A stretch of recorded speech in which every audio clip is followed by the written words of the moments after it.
LiberalViewer presents. So one role of the local ACLU chapter where I volunteer is to serve as a civil liberties watchdog for local government, including looking for free speech violations, which is exactly what I saw last month when local activist Carly Brannon used profanity in her public comment to Sacramento City Council, the end of which you can see here. The officer who killed Dejan Flano said this guy is a tweaker, a freak. Maybe you should mellow him out by hitting him with a baseball bat. That does not sound like concern for mental health. One of the officers who killed Joseph Mann said, "Fuck this guy, I'm gonna hit him," as he tried to run him over with his car before shredding his body with bullets. Homeless deaths are up 75% from last year. You continue to show us that you don't care about your constituents. Thank you, Ms. Especially Brannon. if they're black, mentally ill, poor, or homeless. You only care about the money going into your pockets. My next speaker, Ms. Brannon, your time is complete. Ms. Brannon. Ms. Brannon.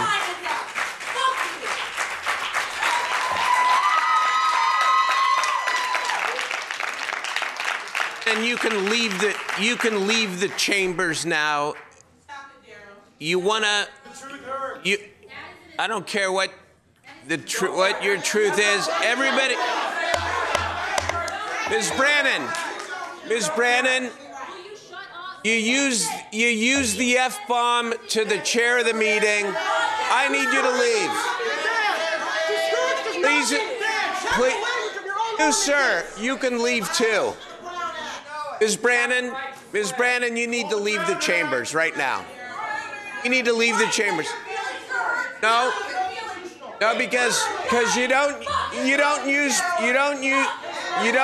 profanity. Please leave. Did you see at the end of that clip at the bottom of the screen, a uniformed officer is actually removing Carly from the meeting?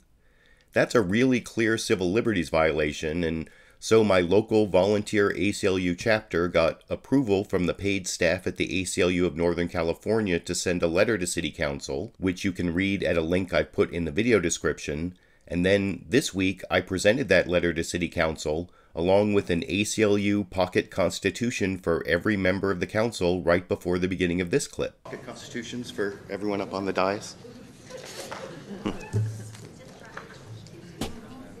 Hello, I'm Alan Ash. I'm co-chair of the Sacramento area chapter of the ACLU. I'm also a recovering attorney, which means these days I try to only use my legal powers for good, or as we say, pro bono.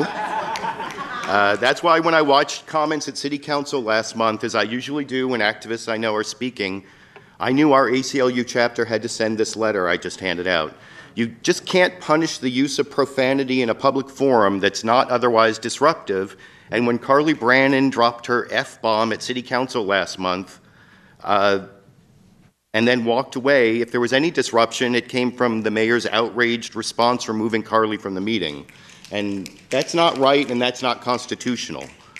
Our letter showing it's not constitutional includes a long quote from the Supreme Court explaining the Constitution protects not only thoughts but feelings, including feelings expressed through very emotive words. What the Supreme Court is saying is basically the same things many activists have told you. They're expressing their feelings, their truth, and you should listen and hear it rather than policing their tone.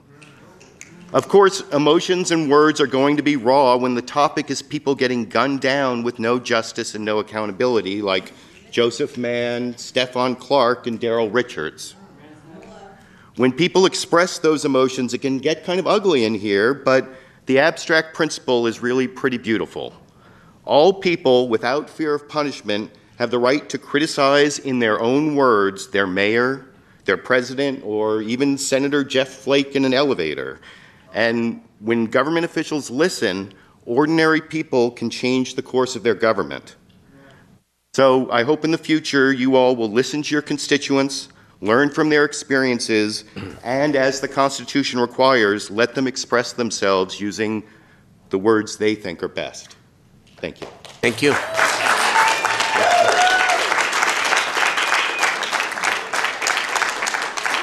Clark?